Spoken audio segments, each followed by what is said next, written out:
Angliyadagi svejiy qonun-qoida Angliyada 16 yoshgacha to'lmagan farzandlar uchun, bolachalar uchun TikTok deysizlarmi, Instagram deysizlarmi, Facebook deysizlarmi, shunaqaga o'xshagan sotsial platformalar taqiqlandi.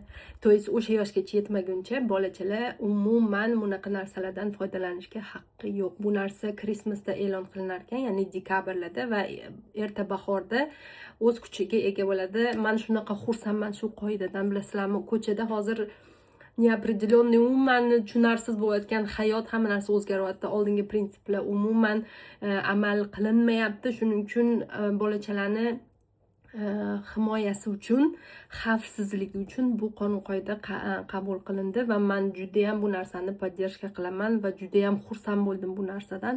Menimcha hamma davlatlar bu narsaga shunaqa qonun-qoidani amal olishi kerak. Agar kimdir bilan ulanmoqchi bo'lsa, faqat shu WhatsApp yo message, o'sha SMS, oddiy SMSlar bilan foydalansa bo'lar ekan.